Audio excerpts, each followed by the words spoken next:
بسم اللہ الرحمن الرحیم۔ السلام علیکم ناظرین گرامی، میں ہوں عطاء الرحمن۔ عطا اسٹوڈیو میں آپ احباب کو خوش آمدید کہتے ہیں۔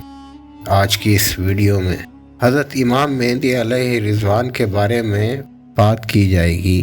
وہ کہاں پر پیدا ہوں گے، ان کا نام کیا ہوگا اور ان کا ظہور کہاں پر ہوگا، اور آپ صلی اللہ علیہ وآلہ وسلم نے ان کے بارے میں کیا ارشاد فرمایا۔ ناظرین گرامی، اگر آپ ہمارے اس چینل عطا اسٹوڈیو میں پہلی دفعہ آئے ہیں تو ہمارے چینل کو سبسکرائب کر لیں اور بیل کے بٹن کو بھی دبا دیں تاکہ آئندہ آنے والی ہماری ویڈیوز کا نوٹیفیکیشن آپ کو مل سکے۔ ظہور امام مہدی کی علامات اور ان کی پہچان۔ ناظرین گرامی، کسی نے علماء کرام سے سوال کیا اور علماء کرام نے اس احادیث کی روشنی میں اس سوال کا کیا جواب دیا۔ اس ویڈیو میں ہم اسی جواب سے متعلق آپ کو بتائیں گے۔ سوال کچھ یوں ہے کہ امام مہدی علیہ السلام کے ظہور کی علامات کیا ہیں؟ امام مہدی کون ہیں؟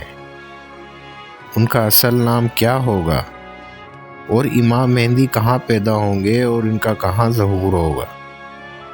اور امام مہدی کو کون لوگ پہچانیں گے اور امام مہدی کو کن علامات سے پہچانیں گے؟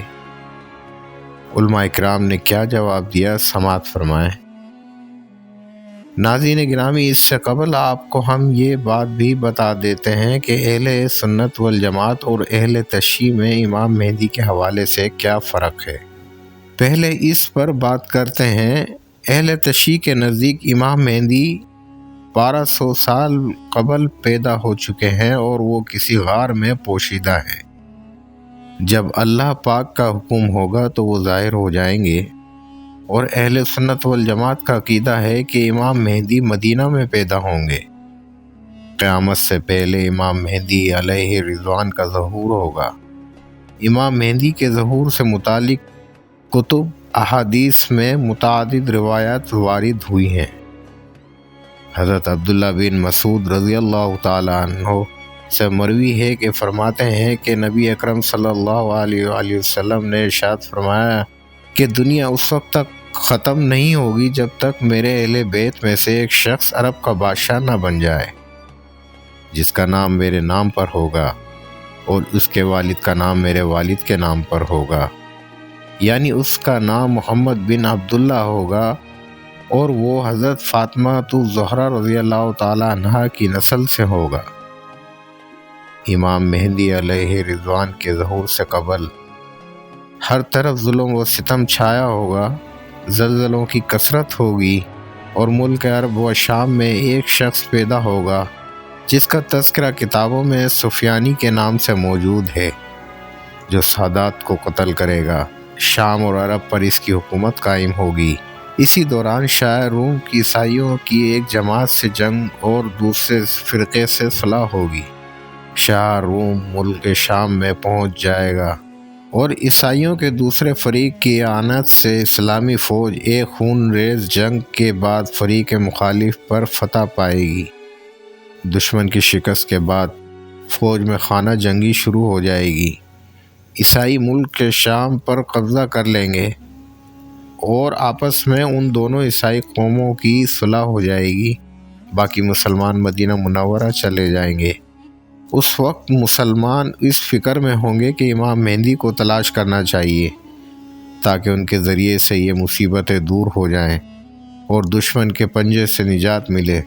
حضرت امام مہدی اس وقت مکہ معظمہ کی طرف چلے جائیں گے۔ اس زمانے کے اولیاء کرام ابدال اعظام آپ کو تلاش کریں گے۔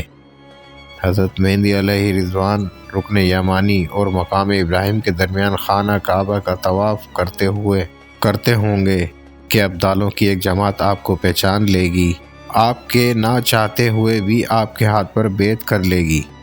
ان کی بیعت کے بعد مخالفین کا ایک گروہ اٹھے گا، لیکن اللہ تعالیٰ اس شخص کو اول تا آخر مقام بیدہ میں زمین میں دھسا دیں گے۔ اس جماعت کو بعث الخسف سے تعبیر کیا جاتا ہے۔ جب یہ ماجرا شام کے ابدال و عراق کے منتخب جماعتیں دیکھیں گی تو وہ بھی ان کے ہاتھ پر بیعت کریں گے۔ پھر ایک قریشی شخص اٹھے گا جس کا ننیال قبیلہ کلب سے ہوگا۔ یہ قریشی شخص ان بیعت کرنے والوں کے خلاف ایک لشکر بھیجے گا، لیکن اللہ کی مدد سے یہ لشکر بھی مغلوب ہو جائے گا۔ اس جماعت کو باس کلب کے نام سے تعبیر کیا جاتا ہے۔ نیز امام مہدی علیہ رضوان کے ظہور سے قبل چاند اور سورج کو گرہن لگ چکا ہوگا اور بیعت کے وقت آسمان سے یہ آواز آئے گی، ھذا خلیفۃ اللہ المہدی فاستمعوا الیہ واطیعوا۔ اس آواز کو اس جگہ کے تمام خاص و عام سن لیں گے۔ خلافت کے مشہور ہونے پر مدینہ کی فوجیں آپ کے پاس مکہ معظمہ چلی آئیں گی۔ شام و عراق اور یمن کے اولیاء کرام و ابدال اعظام اور ملک عرب کے لا تعداد لوگ آپ کے لشکر میں داخل ہو جائیں گے اور اس خزانے کو جو کعبہ میں مدفون ہے، جس کو رتاج الکعبہ کہتے ہیں، نکال کر مسلمانوں میں تقسیم فرمائیں گے۔ پھر لڑائیوں کا سلسلہ شروع ہوگا، دجال بھی ظاہر ہوگا اور حضرت عیسیٰ علیہ السلام کا نزول ہوگا۔ آپ کی خلافت کی میعاد 7 یا 8 یا 9 سال ہوگی۔ ناظرین گرامی، فی الحال آج اتنا ہی۔ انشاءاللہ آئندہ آنے والی ہماری ویڈیو میں وقتاً فوقتاً بیان کیا جائے گا۔ جب تک کے لیے اللہ حافظ۔ السلام علیکم ورحمۃ اللہ وبرکاتہ۔